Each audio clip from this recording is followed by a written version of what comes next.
Hello guys, स्वागत है आप सभी का आपको अपने channel chemistry bye KD sir में। आज का हमारा टॉपिक है एक्चुअली विलियमसन ईथर सिंथेसिस। आज हम बात करेंगे विलियमसन ईथर सिंथेसिस के बारे में। एक्चुअली देखिए, ये वैसे आपको नाम से ही पता चल रहा होगा, यहाँ पर ईथर वर्ड आ रहा है, यानी कि एक ऐसी रिएक्शन जो ईथर को फॉर्म करे वो विलियमसन ईथर सिंथेसिस ही होगी। जैसे कि एग्जाम्पल है हमारा, इस रिएक्शन में आपको करना क्या होता है, CH3CH2ONA। ठीक है, इस कंपाउंड का नाम वैसे सोडियम एथॉक्साइड है, लेकिन एक्चुअली आप यहाँ पर कुछ भी यूज़ कर सकते हैं। तो आप यहाँ पर मेनली इसको क्या पढ़ेंगे, इसको हम लोग सोडियम एल्कोक्साइड लिखेंगे। ठीक है, मैंने एल्कोक्साइड इसलिए लिखा है क्योंकि आप कोई भी एल्काइल ग्रुप यूज़ कर सकते हैं। अगर हम इसकी रिएक्शन CH3CH2Cl यानी कि एल्काइल हैलाइड से करें और इनको अगर हम हीट करते हैं तो एक्चुअली यहाँ चेंज क्या आता है। देखिए, ये वाला Na हमारा इस Cl को लेकर क्या बना देगा, NaCl बाहर निकलेगा। तो जो पहले बाहर निकला हम उसको लिखेंगे NaCl, और बचा हमारे पास क्या है इधर देखिए आप, ये वाला CH3। ठीक है, फिर आगे CH2, फिर ये O, फिर आगे हमारा ये CH2 और CH3। ठीक, ये जो कंपाउंड लिखा आपको दिख रहा है, एक्चुअली ये क्या होता है, ईथर। क्योंकि आप जानते हैं कि ROR जो जितने भी कंपाउंड्स होते हैं ROR वाले, वो सब के सब क्या होता है, ईथर। R का मतलब क्या होता है, कोई भी अल्काइल ग्रुप। ठीक है, तो इसमें कोई दिक्कत वाली बात नहीं है एक्चुअली इस रिएक्शन में।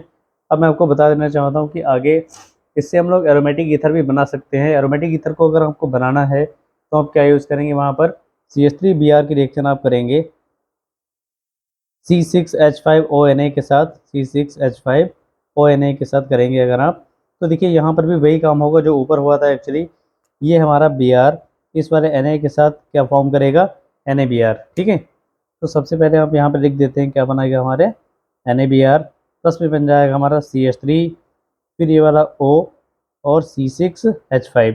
ये जो कंपाउंड आपको दिख रहा है, आप इसको चाहें तो ऐसे लिख सकते हैं कि आप बेंजीन बना के ऊपर आप क्या लगा देंगे, OCH3। ठीक है, ये दोनों एक ही कंपाउंड है। इस कंपाउंड का नाम मेथॉक्सी बेंजीन होता है या फिर इसका नाम एनिसॉल होता है। ठीक है, ये भी एक ईथर है एक्चुअली, लेकिन एक ऐसा ईथर है, एरोमेटिक ईथर है। अब देखिए, कभी भी अगर आपको एरोमेटिक ईथर बनाना है तो एक रिएक्शन आपके सामने एग्जाम में अगर कभी ऐसे दी जाए कि आपको ऐसे दे दिया जाए कुछ CH3ONA और प्लस में दिया जाए आपको, यहाँ पर लिख दिया जाए C6H5Br। ठीक है, ये एक्चुअली एराइल हैलाइड है और ये आप जानते हैं सोडियम एल्कोक्साइड है। तो आप सीधा उसमें आगे लिख देंगे कि ये जो रिएक्शन हमें दी गई एक्चुअली नहीं होगी। आप यहाँ पे क्या लिख देंगे, नो रिएक्शन।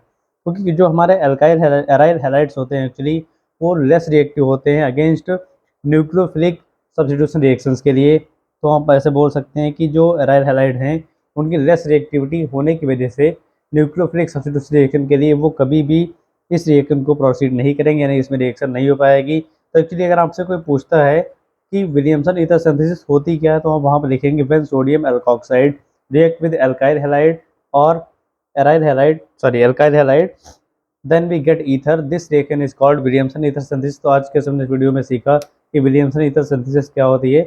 आज के लिए बस इतना ही, मिलते हैं आपको नेक्स्ट वीडियो में।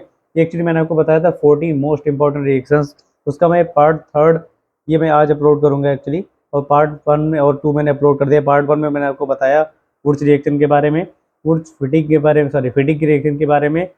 पार्ट सेकंड में मैंने आपको बताया रीमन टीमन के बारे में। पार्ट थर्ड हमारी कौन सी रिएक्शन है, विलियमसन ईथर सिंथेसिस।